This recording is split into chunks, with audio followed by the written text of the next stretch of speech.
everybody. My name is Kylie Johnson. I'm the Green Learning Station Coordinator at the Civic Garden Center. If you're new to the Civic Garden Center, this is your first touch point with us. Our mission is building community through gardening, education, and environmental stewardship. So over the last 20 years, there have been a big surge in publications on sustainability, so much so that sustainability science is now its own field. But despite this, there is really an open concept for sustainability. There are a lot of different interpretations to it, but the best definition that I like comes from the Brundtland Report of 1987. So with that, they've defined sustainability as meeting the needs of the present generation without compromising the ability of future generations to meet their own needs. And another way of looking at it is the capacity of society to continue indefinitely within the natural cycles of our planet. Now, I'm a very visual person, and I like these different graphics that are found in all types of different business literature, documents, online, and policy documentation to explain what sustainability is. So these are called the 3 pillars models of sustainability. Either outlined in the bottom right there, you can see the different pillars showing that social, environmental, and economic issues are all important, and sustainability encompasses all of those aspects of our world.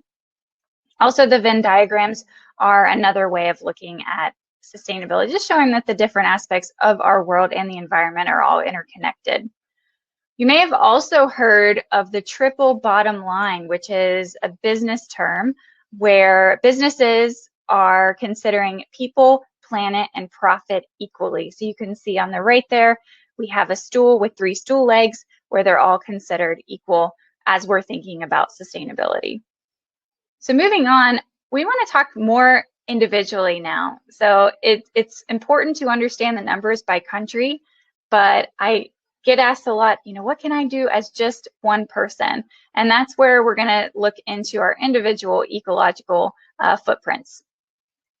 So if you go to footprintcalculator.org, you see the website at the bottom of the screen. You can calculate your own ecological footprint, and I'm going to walk you through what that looks like when you go on the website. So on the website, they're going to ask you a number of questions about your habits in the categories of food, housing, and transportation to get your overall ecological footprint. So in the food categories, they're going to first ask you, how often do you eat animal-based products? You can click on the Add Details to Improve Accuracy button, and when you do that, it's going to pop up with extra details, so you can really hone in on your personal footprint. It's going to ask you how often you eat beef or lamb, pork, poultry, fish or shellfish, and then eggs, cheese, and dairy. And then they're also going to ask you how much of the food that you eat is unprocessed, unpackaged, or locally grown. Here in Cincinnati, this can be a challenge, especially if you're shopping at Kroger, which is our largest grocery chain in the area. It can be difficult to find unprocessed, unpackaged food or locally grown. Luckily, they're starting to get more options in there, like 80 Acres Farm. So after the food category, there's a number of questions in housing. First, which housing type best describes your home? Are you living in a multi-story apartment building? You have your own freestanding house with water or no running water, duplex, etc. What kind of materials is your home made out of? And then moving on, how many people are you living in your household? What is the size of your home? So are you just one person living in a massive house? Do you have a smaller home and have more people sharing the same space? It all factors into your ecological footprint. Do you have electricity? How energy efficient is your home? What percentage of your home's electricity comes from renewable sources? And this is one that I didn't know at first. I had to actually look at my electric bill to figure that out. And we're fortunate here in Cincinnati that the city of Cincinnati has an aggregate program that you can sign up for where you can make sure that your electricity is coming from renewable sources. So if you're in the Cincinnati area, I recommend you check out that program.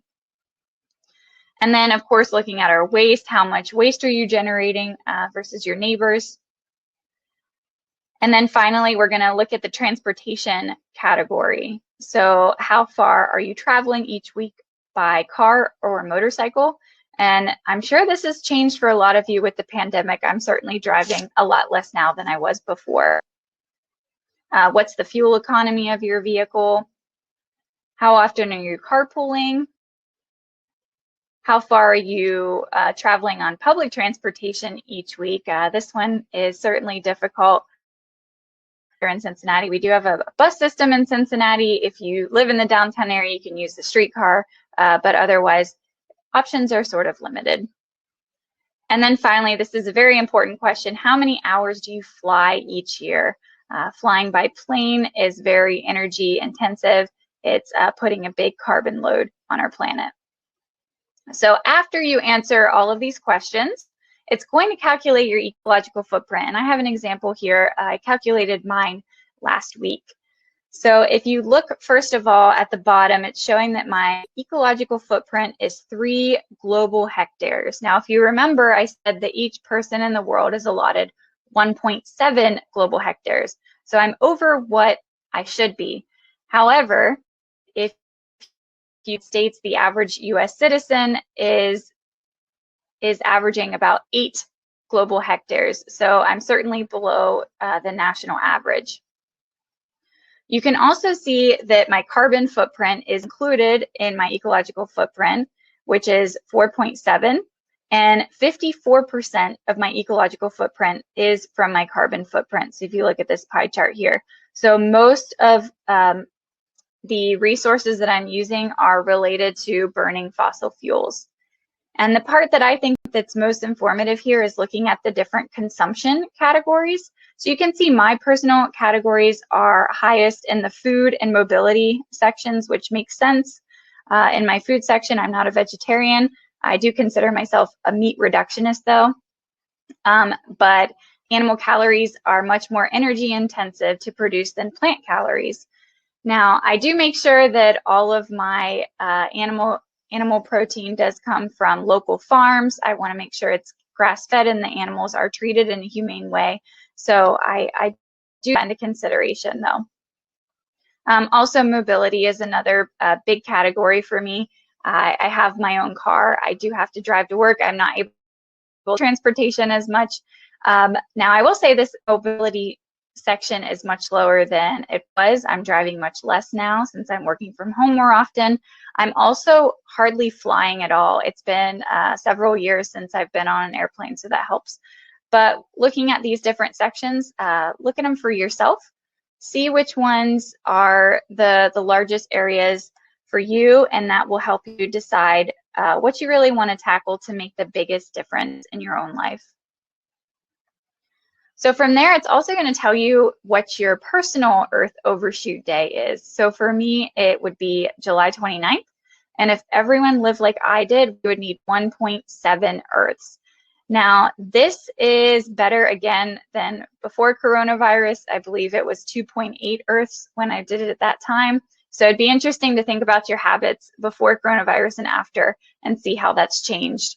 And how, once we do get back to quote unquote normal, how you can make sure that you're continuing with some of the sustainability efforts. If you see at the bottom of this page here, it asks you, why can't I get my footprint score within the means of one planet? And this is because we all live in a society where we have shared services. So if you think about government services like infrastructure or roadways, there are certain things that are accounted for in that you won't be able to get within one planet.